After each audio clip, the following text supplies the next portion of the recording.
Hey everybody, welcome back to the next Clash Brothers video. Wanted to start a new series today about burnt bases.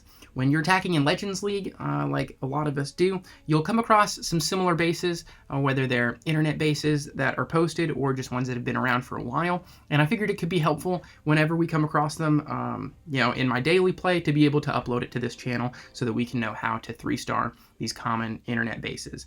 I've got one for us today. That is from ItZu's, one of the best clashers in the scene, definitely one of the best base builders that there is, and he made this base quite a while ago now that has really just been super present in Legends League. I used to see it all the time in Supercell CWL, in regular wars, in war leagues. People copied this base and just used it to death.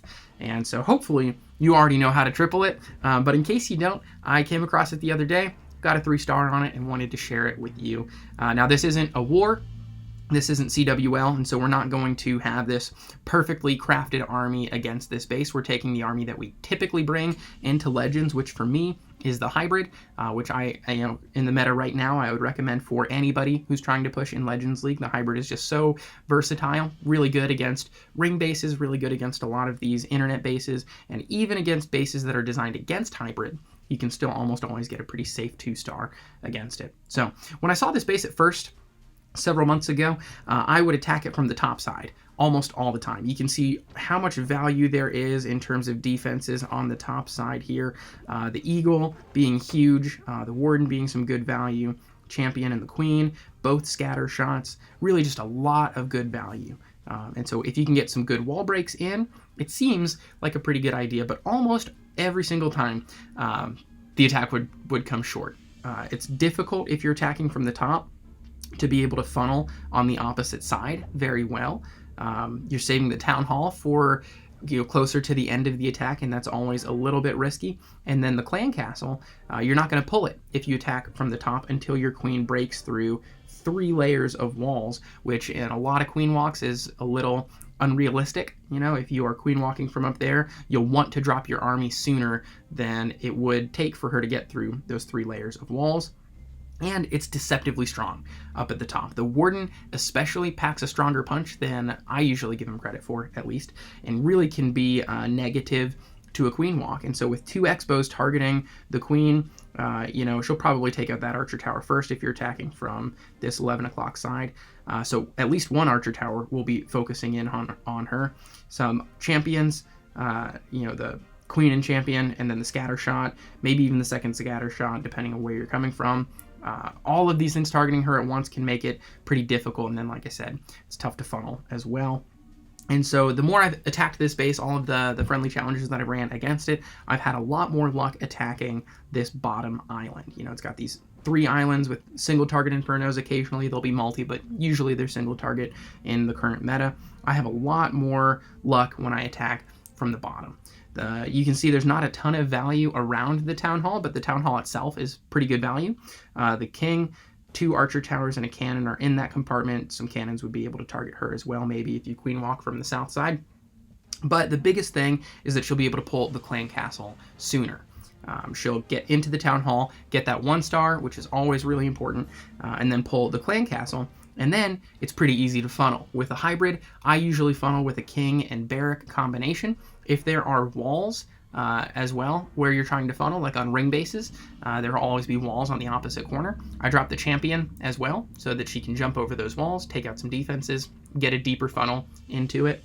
But on bases like this one, where you've got so much open space around the island compartments, you just have to use the King and Barracks. You don't have to use the Champion. They're not, getting caught up by walls. They're not, missing anything by walking around it. They're able to get a deep funnel just on their own, and then you can save the Champion for the main push with the hybrid or for later on in the attack. Both of those can be valuable depending on the base. And for this one, I actually should have done it a little bit differently. But we'll go ahead and start the replay now that I've told you a little bit about what we're planning on doing just looking at the base. You can see in just a moment, you drop the Cocoa Loons in order to tank up any air mines that might be there.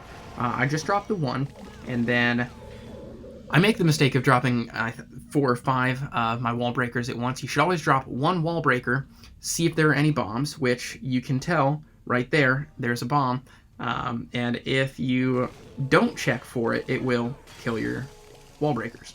And so I waste a couple of them. I'll drop some more here in a second. But as the king is coming against as the queen is about to attack the king, as they're engaged right here, you can tell her health is going down pretty quickly, even with no other significant defenses being on here.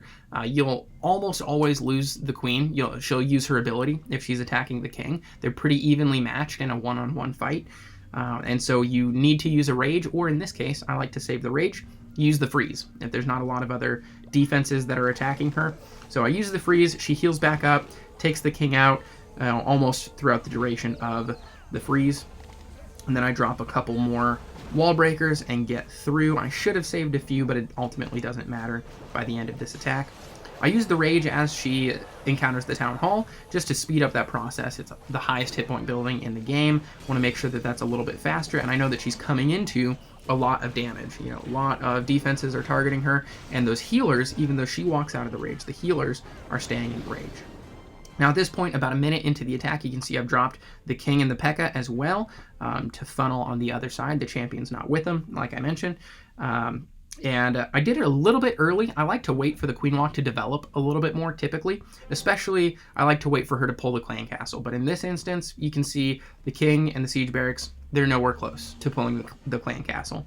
And they have a good bit of work to do. Some of these buildings are higher hit points, the gold storage in particular. And really, we want those two buildings out of the way before we start our hybrid, the storage and the dark elixir drill. And as long as those two are gone, the hybrid will go exactly where we want it to go.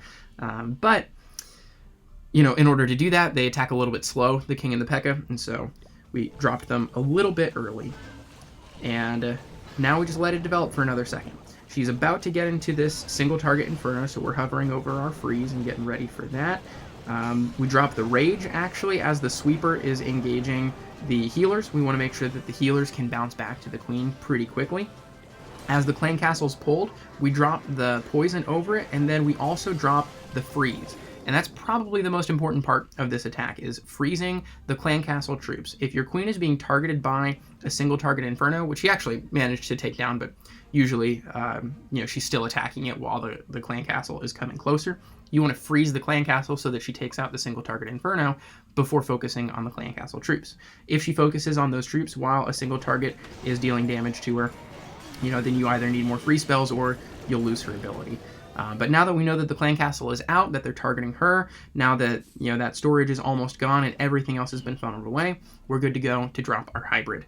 We could have chosen either side to do it on this attack. I chose the left side really arbitrarily. I think I'm a little bit more afraid of the queen than I am of the champion, and so it's nice to hit that first, but ultimately it doesn't make much of a difference. Always drop the miners before you drop your hogs.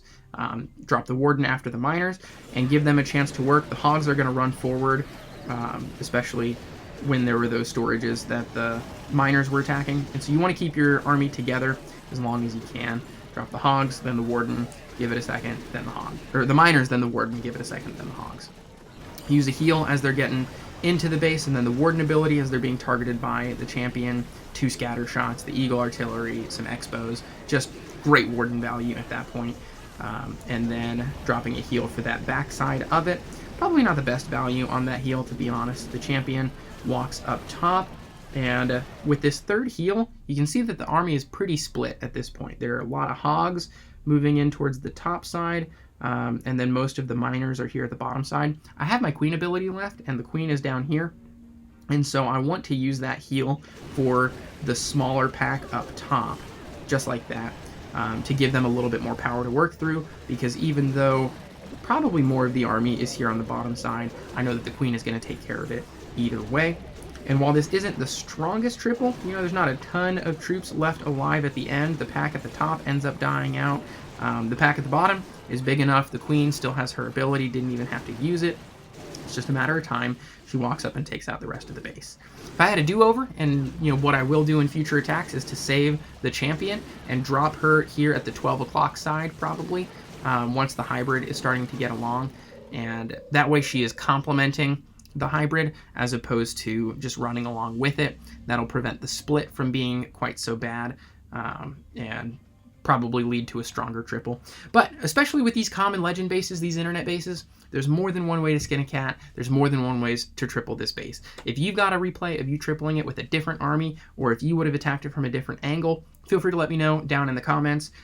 Always interesting to hear about different attack styles. I hope you liked this. We'll plan to upload some more common internet bases and how to 3-star those in the future.